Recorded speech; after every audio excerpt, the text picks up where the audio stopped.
It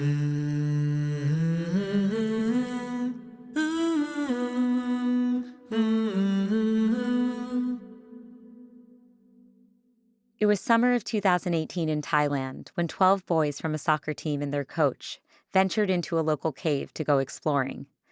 The boys were deep within the cave when the area was hit by a monsoon, days earlier than expected. Water began flooding into the cave at an alarming rate, and the boys soon found themselves trapped inside with no way out. The world was transfixed as rescuers spent days trying to find the boys' soccer team.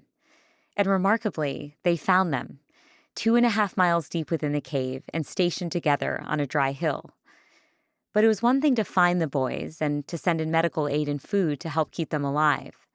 Getting them out safely, though, that was an entirely different matter. Eventually, the rescue team came up with a bold and risky plan, and they shared it with the boys. They were just like, yep, get us out of here. And I felt like at that point I could have said, tomorrow we're coming in, there'll be a flying carpet, you'll all sit on it, and we'll magic you out of the cave. And they would have had the same response because I think after 2 weeks, Yeah, just want to get the hell out of there. they just wanted someone to take charge and get them out. That's Dr. Richard Harris, or Harry, the Australian doctor and underwater cave explorer who had to swim deep within the flooded cave to try and rescue the boys. This is the moment of truth when this whole fanciful idea will actually become reality. And I'm about to meet these children who I've heard so much about and thought so much about for such a long time. And now I'm going to see them face to face and I'm going to have to make a decision. On today's episode, a doctor heeds an unexpected call.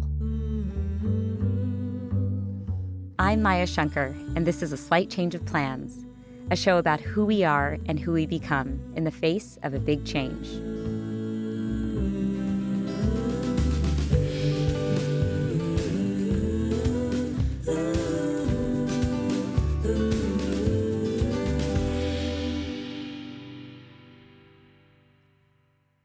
By the time Harry got to Thailand, the soccer team had been stuck in the cave for nearly 2 weeks, and things were looking bleak. The inside of the cave was like a labyrinth, miles long, flooded with murky and turbulent water, and full of narrow tunnels. One former Thai Navy SEAL had already died while navigating the flooded cave. The boys ranged in age from 11 to 16, and in order to get out of the cave, they would need to put on oxygen masks and swim through highly complex, submerged portions of the cave. Experts worried that the boys' panic reflexes would invariably kick in, which would lead them to tear off their oxygen masks and potentially drown. Thai government officials and the military worked with experts from around the world to explore every idea they could come up with to save these boys, from trying to pump water out of the cave to seeing if they could try to keep them alive inside the cave until the monsoon season had passed. But for a variety of reasons, these ideas wouldn't work. And then, finally, they came up with a plan, a Hail Mary pass to rescue the soccer team. They would anesthetize the boys, fit them with an oxygen mask, and then swim them out while they were fully unconscious. But in order for it to work, they needed to find someone with a specific set of skills to lead the rescue mission. They needed to find someone who is an expert cave diver and an anesthesiologist. They needed my guest today, Australian diver and doctor, Harry. Harry and I started our conversation by talking about how he got involved with the Thai cave rescue mission in the first place. Harry had been finishing up with a patient in an operating room in Australia when he got some texts. They were from his friend, Rick Stanton, a British cave diver who was already on the ground in Thailand trying to help with the rescue. So it was about 6:45 on that Thursday morning when Rick and I were exchanging texts, and Rick was very despondent on that morning. He was reinforcing his completely pessimistic outlook on that day, as he had for several days, about the possibility of getting these children out. He was just really at the point where he felt like the best thing he could do was leave Thailand because he was so despondent that there was zero chance of getting these children out. And then just at the end of the text message, he just threw in this one line about, what do you think about sedating the children to bring them out? And I looked at this message and I sort of did a double take because it had never occurred to me that someone would come up with an idea so preposterous and so out of left field. And so that's kind of where the conversation finished early that morning. And I just replied with one line saying, it's out of the question. And I said, look, it's just a ridiculous idea. But I said, if you'd like us to come to Thailand, maybe there's something I can do. I just had a sense that I needed to be there and my skill set was important for this rescue. And I said, perhaps I can swim to the end of the cave, provide medical care for these children, whilst you guys come up with a better idea, basically. I see. And I know, as far as you knew at the time, only one person had ever been underwater under anesthesia and survived, right? So this was an idea that you rejected outright. And so tell me, as an experienced medical professional, as someone who practices anesthesia, what were the risks associated with giving these boys and their coach anesthesia in the cave environment? Well, I don't think you have to be a cave diver or an anesthesiologist to realise that submerging an unconscious person for 3 hours and expecting that they're going to still be alive 3 hours later, is fraught with peril. So I thought that for sure these kids will flood the mask and drown inside their mask at some point over that 3-hour journey.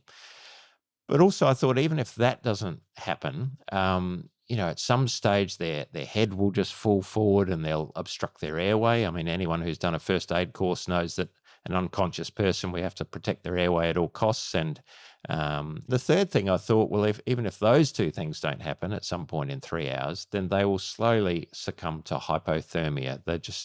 They'll die of cold, basically. And under anesthesia, the water especially strips heat from your body very, very rapidly. And so over 3 hours, I knew from my experience in the operating theatre and elsewhere that your core temperature will drop rapidly, and by the time they got out, they would be dead from that alone. So yeah, I had plenty of reason to think that there's no way this could possibly work. Yeah. And there's also the practical considerations of administering anesthesia in those conditions, right? There's germs in the water. There's improper light. I mean, there's no light other than a headlamp, right? So you're probably concerned you might not even be able to see things clearly. And so I imagine as a physician, all of that on top of everything you've just described is just daunting. Yeah, I hadn't even really got to think about the practical logistics of administering the anesthetic. There were just so many theoretical concerns barring my thought processes about moving into that next stage of thinking how we'd approach it. But to be honest, as it turned out, I was less concerned about some of those practical issues because I have worked in environments where I have administered anesthesia to people in less than perfect conditions. And, I've worked in remote areas doing surgery. I've worked in helicopter rescue services where you might be at the roadside in a ditch administering those sorts of critical care procedures to very sick or injured patients. So that per se didn't worry me as much as the theoretical concerns of the children being underwater. Yeah. So despite all your reservations, Harry, you end up choosing to go to Thailand. And your wife, Fiona, has a warning for you on the way out the door because she's very concerned about how this might affect your professional reputation and your personal well-being if things don't go well. Yeah, I guess I was still in that frame of mind where, like all adventurous young men, I was still thinking this is a bit of an adventure and this will be an exciting thing to be part of. And obviously it's a very worthy cause. I don't really want to make secrets about the fact that I was quite keen to get over there because I'd done all this training. I felt like I had the expertise. And so I was showing perhaps a bit too much enthusiasm for the whole lark. And Fiona, being the sensible and smart woman she is, just pointed out a few home truths about, what will happen to my career if these boys die essentially under an anaesthetic, which I will be held without question, singly responsible for. How will that affect my career, my life? How will that appear in the media? And what will it do to my mental health, being responsible for the lives of these kids? And that was my first reality check, I guess, and certainly took the edge off my enthusiasm and make me think a lot more seriously about, what I was embarking on. And in fact, Rick Stanton had said something a little bit similar to me on the telephone. Just as we were about to ring off, he said to me, I know you're keen to get over here, but I'm just going to tell you something. You're likely to swim to the end of this cave and meet these boys, as I have, And at the moment, they're all very healthy and upbeat and happy looking children. And then most likely, you and I are going to swim away and leave them to die. So don't underestimate how unpleasant that's going to be. So yeah, I'm surrounded by smart people, luckily, who have more insight into some of this stuff than me. So yeah, it was that was the first moment that I had cause to think about, is this a smart thing to be getting involved with? So, you heed the call, right? And you end up going to Thailand. When you land in Thailand and you make your way to the cave site, wh- what is the scene like there? Well, I've been to major incidents and I've seen, chaotic accident scenes and so forth, but this was on such another level like I'd never experienced. And there's this sea of different uniforms and people, very busy, marching back and forth, and thousands of people, and a whole infrastructure around that. This village had popped up with people providing catering and clothing and haircuts, whatever you needed. It was all there on site. And so it was huge. I realized I'd been dropped into the middle of something very, very big. But all I wanted to do was find my British friends and talk caves. So I just put my head down and sprinted really away, searching for the British divers, find out for myself what this cave was actually like, because that was my first responsibility, was to my own safety, and just find out whether I was going to be safe in the cave. Because, when guys like Rick tell me that, oh, Harry, the caves, it's a bit sporting, but you'll be all right. You know how the British are, very understated. That is not reassuring to me at all, because I've been cave diving with these guys, and Yeah, they're the best in the world, right? they are bloody good. So, I've got to make sure that I can get my large backside through this cave without, endangering myself and therefore putting the mission at risk. Yeah. And you also, in addition to needing to see the cave firsthand and also make sure that you were physically capable of navigating it, you were absolutely adamant that you had the chance to meet the boys up close and personal. That first night that I did meet up with the British divers, there was quite a lot of pressure on me not to go into the cave and see the kids. They wanted me to focus on finessing the plan and practicing with some kids at the pool the next day. But I just had in my mind I had to actually swim the cave to actually just see these kids for myself, see the environment that they were in, and try and make this, at that point, completely ridiculous hypothetical idea about anesthetizing them into something a bit more concrete in my mind. I had no idea whether I could even contemplate it until I'd seen the whole thing for myself. And then at least I would be able to talk with some more authority about whether it was a good idea or whether it was something that I could be talked into. So the next morning, Craig Challen, my good mate from Australia, he had arrived a couple of hours after me the evening before. And I just knew he was a guy who was completely unflappable, totally reliable in a crisis. I just wanted a trusted friend there with me by my side. So anyway, Craig and I headed into the cave the next morning. I mean, to dive into a cave which is actively flooding is never a good idea. We would never do that. So it was challenging, and the flow was significant. It was still hard work pulling yourself along the ropes into the flow. The water visibility was very poor. There was parts of the cave where you had to, feel in front of you to feel the size and shape of the little restrictive crack that you had to post yourself through, and then work out, okay, I might have to turn myself at 45-degree angle to fit through there, and crawl through with the rock touching your front and your back. You'd be diving underneath. You'd pop up into a canal section, so it's like a river in an underground passage. You'd be wading or swimming through, dragging cylinders and equipment through there. You might have to climb out of the water, climb over the rocks for a while with all your equipment again, back into the water, off you go again. So about a 3-hour journey. And then the rope at the very end towards the children actually changes color to a much thinner blue rope. And so I knew that we were getting close when we found that rope.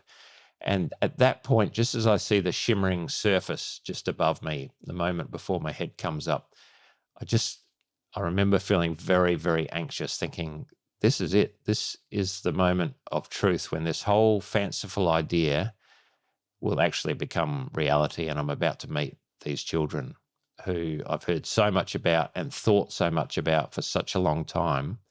And now I'm going to see them face to face, and I'm going to have to make a decision.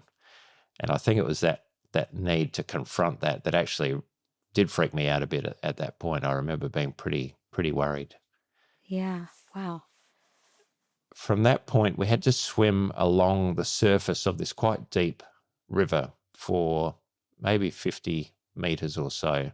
And we came around the corner and we can then see the lights on where the kids are. And as soon as I saw the children, I started to immediately relax and just go into that work mode. Okay, here are my patients at last. We all say hello. The 4 Thai Navy SEALs are there, one of whom is a doctor, Dr. Pak, who speaks quite good English. So I've got an English-speaking colleague, which did so much for my nerves, I have to say. It was incredibly reassuring to meet that guy and be able to discuss the case, if you like, with him, like a Yeah, corridor of course. consultation. And we parked all our diving gear opposite where the kids were, and then we approached and climbed out of the water and hiked up this very steep, muddy, slippery hill, which was the first opportunity for the kids to see us in action and to have a very good laugh at our expense. Because, of course, these kids have been living on this hill, for the last, 12, 13 days by then. And they've got bare feet and they're skinny, fit little kids, and they're just running up and down the hill. Whereas Craig and I, middle-aged men, were slipping and sliding, falling on our faces, falling in the mud, and the kids are roaring with laughter. They thought it was hilarious. So that was a great icebreaker, actually. Oh, And nice comic relief. I love yeah, I that. think it was for all of us, to be honest. Yeah. And so we were able to have a bit of a laugh about that. And how did you find the boys to be? How did they seem physically? How did they seem mentally? Well, my immediate sense was that they are not on death's door. That was the first thing. I mean, I didn't know what to expect. What is a healthy child who goes into a cave and has no food for 9 days? I mean, I didn't really have any experience of what that Yeah. Or duration of sunlight. fasting or Or sunlight yeah. and all the angst. I didn't really have a feel for what that would do to a child between the ages of 11 and 16. And they're already skinny kids. And, they did look very, very thin to me. And some of their, you see the pictures now, they're gaunt. Their bones are sticking out of their face. And so they had lost a significant amount of weight. But on the other hand, they were all standing. Most of them were smiling. They were talking. I noticed a couple of them squabbling with each other, having a bit of a punch. And I thought, well, they look like normal kids, normal teenage boys, so they can't be too bad. And I kind of went to Dr. Puck in the first instance, and we had a brief chat to introduce ourselves. And I have to say, he seemed as relieved as I was to have another medical person in there. And so I asked him, tell me about the children from a medical point of view. Have you got any particular concerns? We sort of went through system by system. How are their lungs? How's their skin? Have they got any diarrhea? All those sorts of things. And essentially, it seemed like a couple of the kids who I could hear coughing did have a bit of an early chest infection, which was of concern. But otherwise, they were in pretty good shape. The environment itself was putrid. There's no getting away from the smell. Was appalling. I mean, they'd been using this place as a toilet for the last, nearly 2 weeks. And since food had been taken in there, of course, that had changed things up even further. But it seemed to me it was only a matter of time before their health really deteriorated rapidly. And was it Dr. Pak who shared the news with the boys about what the proposed plan was? So I had prepared myself by taking in a recipe, which I got one of the Thai medical people outside the entrance to write for me, because I didn't know whether anyone would be speaking English. So I gave Dr. Pak this piece of paper and said, would you read this out to everyone in the room in Thai? And so he went step by step, and in English, basically what it said is that tomorrow we hope to return, and we plan to give each child a tablet, which will make them feel a little bit sleepy and relaxed. We will dress them in diving gear. They will come down the hill and sit on Dr. Harry's lap, and they will receive an injection in each leg. The injections will make them fall asleep. We'll finish dressing them in the diving gear, and then we'll swim them out of the cave whilst they're asleep. And that's pretty much it. And I think it says a lot about Dr. Puck's professionalism that, of course, this plan was as new to him as it was to the kids. Oh, wow. Yeah, that's right. And I'm watching his face, and halfway through, he sort of gives me this sideways look, but he didn't say anything. He didn't throw himself to the ground screaming, you're insane, Harris, you're insane, which is what I expected. It was very professional, very cool, and he just looked at me, and then he kept reading. And then I was watching the kids' faces as he reached the end of the list. And I can tell you that all those children were just nodding as if it was the most normal thing they'd ever heard. A couple of thumbs up. Again, no one collapsing in hysterics or crying or anything like that. They were just like, yep, get us out of here. And I felt like at that point I could have said, tomorrow we're coming in, there'll be a flying carpet, you'll all sit on it, and we'll magic you out of the cave. And they would have had the same Right. response, because I think after Yeah. 2 Just want to weeks, get the hell out of there. they just wanted someone to take charge Yeah. and get them out. So you went into the cave that day thinking, okay, I need to decide.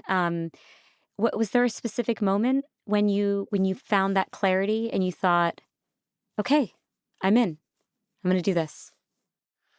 No, there wasn't. In fact, looking back, I can't remember that moment when I had decided to do this. And maybe in retrospect, that happened on the airplane when I was flying over, because I was How making interesting. notes, reading up about all different drugs and, what will I use for this if I go ahead.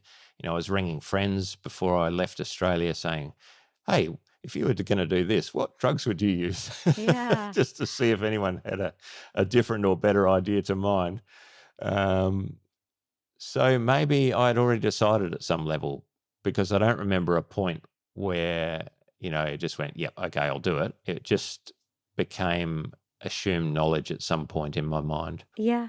Is it fair to say that in some way it was not an affirmative decision that you were doing it? It was actually just the absence of deciding not to do it.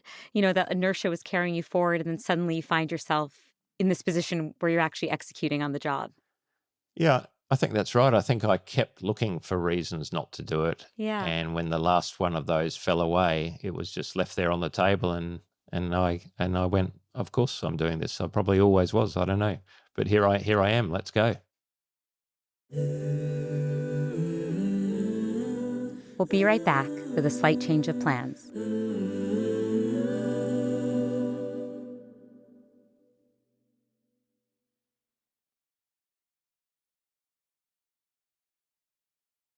I'm talking with Dr. Richard Harris, or Harry, about the dangerous rescue mission he and others went on to save a boys' soccer team. The boys and their coach were trapped deep within a flooded cave, full of narrow passageways and chambers. The plan was to anesthetize the boys, fit them with an oxygen mask, and then swim them out while they were fully unconscious. Each rescue would take several hours, so they had to spread the mission out over 3 days. The plan was for Harry, the British diver Rick Stanton, and the rest of the team to rescue 4 kids each day, plus the coach. There were, of course, a number of unknowns and ethical considerations. Yeah, this is what I've come to call the moral dilemmas of the cave rescue. And there's a few, actually. And the first thing I vocalized to the British divers in one of our early planning meetings was that, what if the first 1 or 2 kids die, which I think they will? We need a way of reassessing, regrouping, and maybe changing something in the plan that had caused these deaths, if there was a single point of failure. And so we need to have a system in place where we can kind of close the loop on the plan for the first couple of kids. So that was the first thing that we had to think about, was how to manage those early deaths if they occurred. The second thing I said was, well, how many deaths will I be able to tolerate before I just cannot carry on? I mean, if on the first day, when I come out at the end of the day, 1 child died, or 2 children, or maybe all 4, what am I going to do? I don't think I can go back and repeat that if the first 4 children have died. And they said they were basically just going to pretty much drag me back in there to repeat the second and the third days, and until all the children were out one way or the other. And we did talk about the fact that these kids had to come out, and if they died, their bodies still had to be brought out for their parents. So the British divers, whose job it was to take the boys all the way through the cave, they were very clear in their minds that if the boy drowned halfway through, they just had to keep going and take the child's body out. And the third of the moral dilemmas for me was, if there were any fatalities on that first day, what was I going to say to the boys who remained in the cave when I went back on day 2? Because it would be me that would be going back to see the kids and prepare them for the anesthesia. And we decided that I was going to have to lie to the children, because what I knew in my heart was there was no way I could drag a child kicking and screaming down to the water's edge and assault them with a syringe full of ketamine to anaesthetize them, to send them on their way. So I had to have their cooperation to be able to do that. And I don't know whether I would be capable of telling that lie to my patients, but that was what was in my mind that I would have to do if any of the boys died. Yeah, just to, like you said, keep morale high and at least increase the odds that whoever could be saved, right? I mean, what other options do you have? And the view of the big meeting that we had the night before the big rescue day was that, even if we get a couple of these kids out alive, the mission will be considered a success. Now, that wasn't my view, but those children became my patients. And so I felt that, every single one of their lives would be, if they were lost, it would be a complete disaster from my point of view. And yet, at some level, I expected that to happen to all of them. So, Can you tell us about what that first day's rescue operation looked like? the plan was that myself and the 4 British divers who were going to be responsible for the children would swim all the way through to Chamber 9. And then I would anaesthetise each boy one at a time. And one of the British divers would help me finish dressing them in the diving gear, the full face mask. A cylinder of oxygen would be strapped to their chest. And whilst they were doing that, I'd do some final tests on the anaesthetised boy. So I'd roll him over and put his face in the water and then pretty quickly lift him up again just to make sure no water was getting into the mask. Repeat that for a bit longer and a bit longer again. And it's hard to describe how that felt, especially that first time I pushed a boy's face into the water. As a human, let alone as a healthcare worker, that just felt wrong on so many levels. And the second thing we decided to do was to restrain the boys to make them into a kind of a nice, neat package so they would be easy to move through the cave. So to do that, we had already put cable ties or zip ties around the wrists of the boys, and then we just had to put their hands behind their back and clip them together with a carabiner, a climbing carabiner. And then also wrap some rubber bungee cord around their ankles to tie their ankles together. And thus just making them into a dart shape, which would be easy to move through the cave without their arms flailing around and getting tangled up or knocked on rocks and so forth. So we ended up calling it the Stanton Inert Patient Package, the SIP. And I think that was part of our mental strategy to, again, make these packages seem less like human beings, but more like stuff we were moving through caves, which we were very familiar with doing. We're often moving large bits of equipment or tubes full of food or provisions through underwater sections of caves. So to make the children seem like they were a bit of equipment or something, I think was a very good strategy for us to be able to disconnect a little bit from the horror of what we were doing. Yeah. So the first 3 boys, you're getting positive feedback from Rick that the boys are doing well.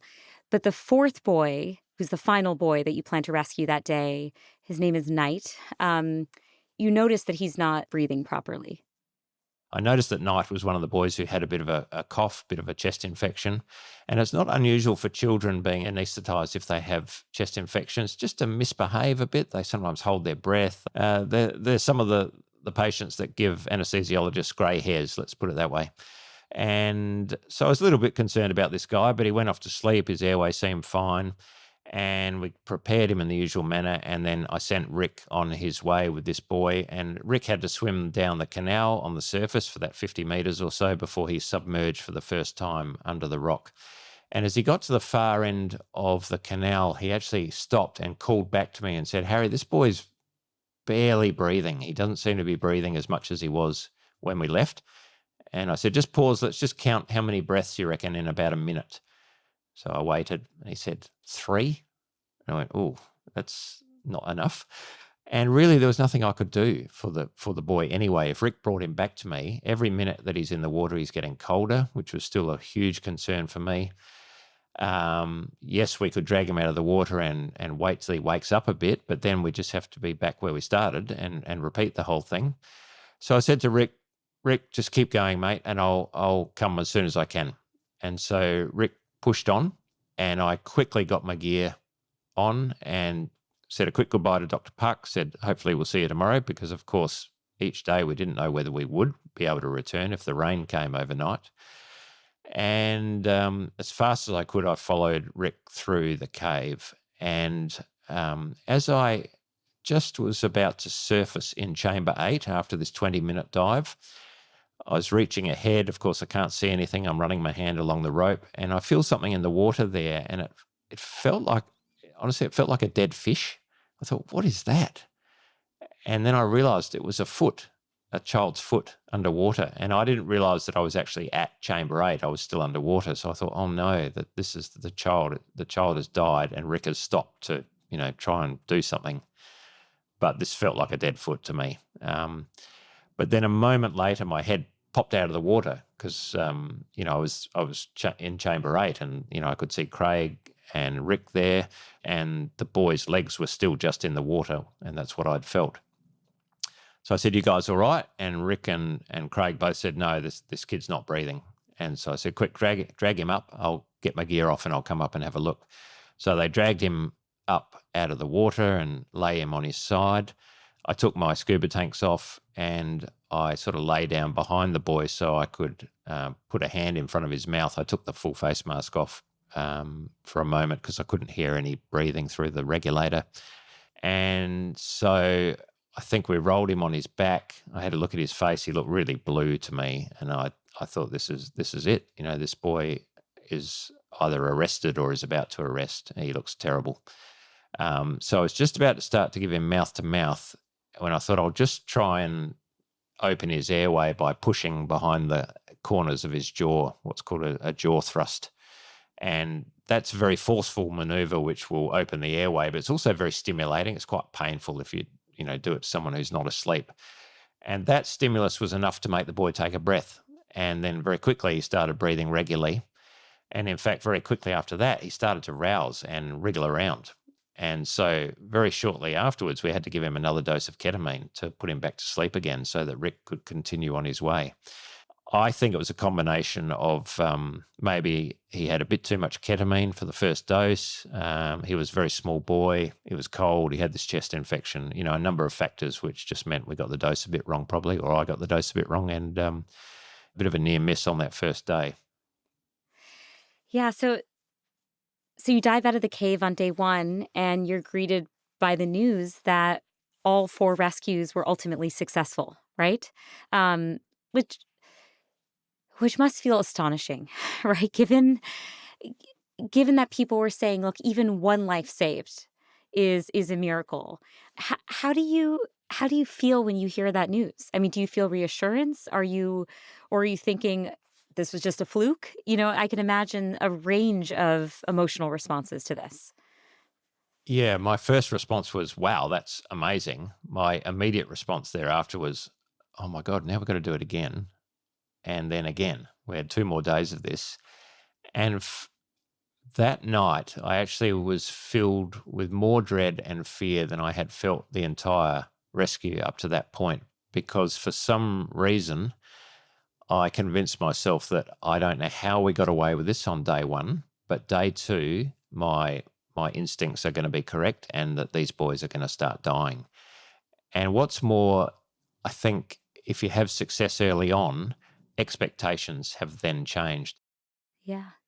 And I imagine it's not just everyone else's expectations that have changed. It's your own expectations that have changed. Yeah, well, you now know where the bar has been set, and you know that you have to continue performing. And I have to say, by this stage also, there's a significant amount of fatigue and exhaustion starting to creep in because we're getting very little sleep each night. We're lying in the hotel room listening to the rain on the roof, wondering if that's, spelling the end of the rescue, and the remaining children and the Thai Navy SEALs, again, will be, doomed to perish in the cave. And that's the way I was feeling, knowing that what success can do to expectations actually made me really, really worried for the next day, because I was still convinced that this should not be working. And I couldn't explain how it was working, to be honest. Hmm.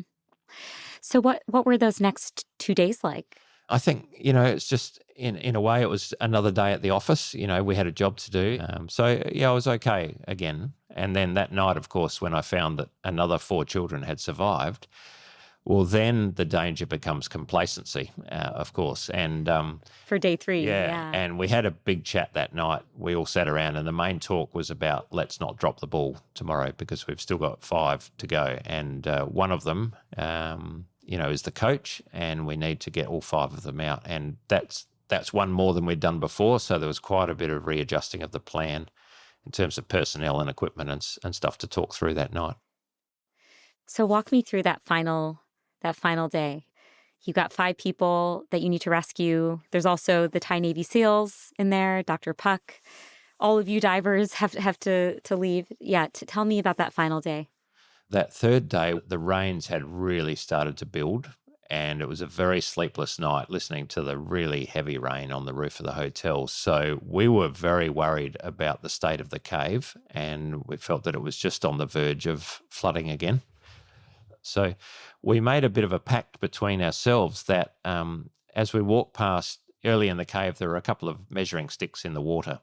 We made a decision, I guess, that if we saw those measuring sticks go up even by 1 centimetre, then we wouldn't continue into the cave that day, because the concern was that a major flood pulse could come through the cave, like flushing a toilet, basically, and it would be very dangerous. So we were being very vigilant about the water levels, and it wasn't falling, but it didn't go up, so we were okay.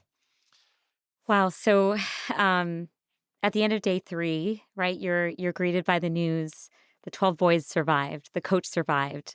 The Thai Navy SEALs are out. Dr. Puck, the Thai doctor, who is also a Navy SEAL, right? Oh man, he's unbelievable. He's a Navy SEAL. He's an airborne special forces. He's the king. He's Yeah. amazing. What what did it feel like to have accomplished this mission? It's just extraordinary. As a layperson, it is extraordinary. Yeah. Chamber 3 in the cave is this big gymnasium-sized chamber, what people are probably imagining caves look like. And all the divers congregated in this chamber and standing around just kind of like stunned mullets, just standing there staring at each other, smiling, these stupid grins on our faces, but not really knowing what to say, and just sort of letting this all sink in. And, a lot of the Thais were cheering and clapping, and, I'm sure there were a few tears there, but honestly, we were so exhausted and so stunned with this outcome that I don't think anyone really talked very much. And one of the American guys seemed to produce this mysterious bottle of Jack Daniels, and so we all had one of those tiny little paper cups that you get given your tablets in. We all had a little paper cup full of Jack Daniels. And it was just an extraordinary feeling without anyone really vocalizing very much. And then we all started to head out of the cave. And my clear memory of that was this tribute to everyone who was coming out of the cave by every volunteer who was on the ground lining up, making a column that we had to walk through, and every single one of them wanting to shake your hand and slap you on the back. And the next Oh. day I remember waking up thinking, oh my God, my hand is so sore. What's going on? And I remembered that I've shaken hands with about 1,000 people and Wow. had a clap on the back. So that was exceptional, and everyone cheering and clapping, and get to the end of that line, and then you join the queue on the end and do the same for the Same next for people who everyone are coming else. out. Oh, wow. That was absolutely wonderful. It was great. But there was no real celebration that night. Everyone was so tired. I think we had a couple of drinks, and then I said, I got to go to bed. Yeah. I'm finished. Yeah. You had a chance to meet the kids in the hospital. Was that the following day? Yeah, the next day. Oh, wow. Tell me about what that was like for them to meet you in more natural settings, for you to meet them in this environment. I couldn't leave Thailand without seeing these children. So we did this ward round, I suppose, going around one by one. They're all in their beds. They're all eating food. They all look so happy. They all looked incredibly well. They're all awake and warm, and Dr. Puck was in there, the coach was in there, the other Navy SEALs were all in their beds. And we just went round one by one with an interpreter and just said hello. And, the kids were very shy. Now that it was kind of one-on-one and this big entourage was coming around, they looked just as stunned as we were, I think. But it was very special. And a couple of the kids in particular just shaking hands with them. And I've got some really nice photographs from that moment. And then Dr. Puck, seeing him in there, he actually got out of his bed and walked up to me and we just embraced. And that was a very special moment. It was good. I can't help but wonder how things would have been for you had things turned out slightly differently and that the kids had been severely injured or even died. The public's reaction, your own reaction, would have been the complete opposite, right? Even though it was the same decision-making process at play. I mean, we often assess the quality of our decisions based on their outcomes, not the actual quality of the decision-making process. And so what that means is that chance can cut many ways, but we end up relying on chance to tell us in turn how good the decision was. So at the end of the day, even if it had been a failure, your plan you came up with your team may actually still have been the best plan. I mean, that's the interesting piece of all this. But maybe the water temperature was 2 degrees colder that day, right? Maybe the currents were just slightly different, but it was still the best decision. I think about that a lot, and I think you've just summarised my views on it more eloquently than I could have myself, because I'm quite cynical about some of the stuff that has happened to us subsequently. The awards and the accolades, and the label of hero and courage and all this stuff. And if even one of those children had died, the perception of us and the event would be wildly different. And certainly my judgment of myself would also be wildly different. I don't think I'd be talking to you today. So yeah. What did you learn from the boys' soccer team? Like, what lessons did they leave you with, Harry? I remember going to see them in hospital and have continued to think about this to this day, about the resilience and courage that those children were able to show. And I know from talking to them subsequently and talking to the coach and the Navy SEALs that they had their very dark moments, of course, in the cave. After 1 day, 2 days, 3 days, how long can you maintain hope that you're ever going to, see the outside world again? And so to sit there for 9 days, essentially in the dark, because they were being very careful to conserve what little light they had. They're permanently cold and shivering. They're sitting on damp mud in shorts and a T-shirt. No food at all. And I cannot imagine how you would maintain your morale under any circumstances for more than a day or two. And people die in that situation. They just literally give up hope and die. So there's something very special and unique about this group that were in that cave. And I don't know whether it's part of the Thai culture that they just had total faith in their elders, and in this case, the coach, that he would keep them alive and protect them, or whether it's part of their Buddhist faith, with the exception of one of the kids who was a Christian, or whether it's just the fact they're tough kids from the country who have had a hard upbringing and they're used to hardship. And I certainly think there's something very important in that. I have nothing for respect for them. And when people try and call the divers heroes in this, I just remind them that the cave diving, whilst it might seem quite horrific for some people who are listening, for us it's actually a great experience that we enjoy doing. And if there's one thing perhaps I'm proud of for myself, was to find the courage to proceed with the anaesthetic plan, given that I didn't really expect it to work. But again, to me there was no choice, because I didn't have the courage to walk away. So I don't in any way feel like a hero, but I think those children and the coach are absolutely heroes. And the Thai Navy SEALs as well, diving into that cave, that shows real courage. Yeah, look, I mean, I think a lot of people listening to this will be surprised by that and find it so interesting that the anesthesiologist, who's a father himself, right? You have 3 kids, who's naturally going to feel protective of these boys, is not making the message of all this, why the hell were you guys in a cave days before you knew you shouldn't have been, right? And instead it is, thank goodness these boys have built tough characters, right? And have cultivated the kind of character that can help them persist through hard times. Because, sure, lots of kids might not find themselves trapped in a cave, but we will all endure hardship, and building that thick skin and that kind of resilience is so important and so adaptive.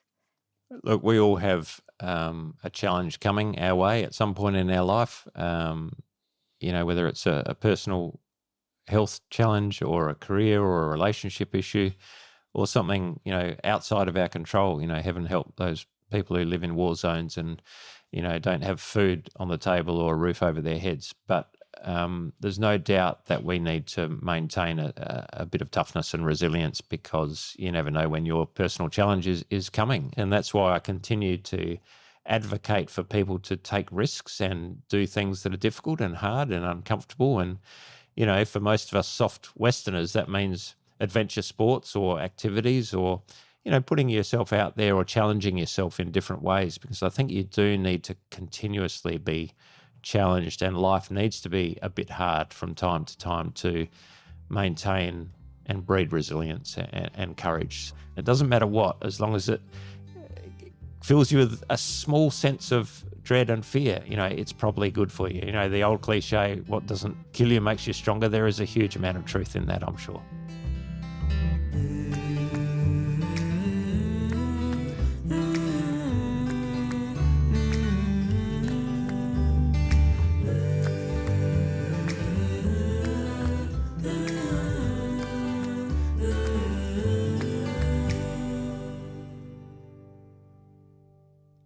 Hey, thanks for listening. That's a wrap on this season of A Slight Change of Plans. We'll be back soon with more episodes. In the meantime, you can follow me on Instagram at Dr. Maya Shankar. You can get updates and a behind-the-scenes glimpse of A Slight Change. And as always, if you have any ideas for future guests on the show, please let me know. See you soon.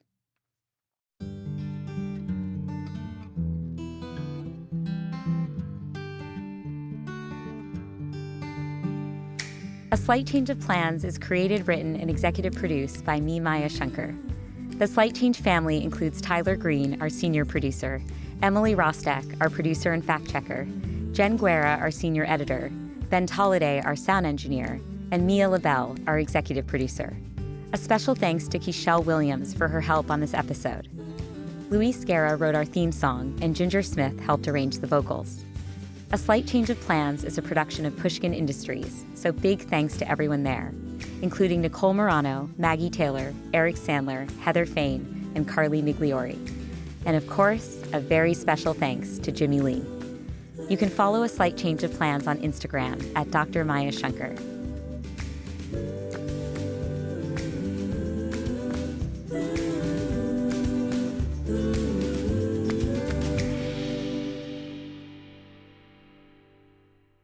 The coach actually came out first that day, and I didn't actually even realize that it was the coach until I started talking to him.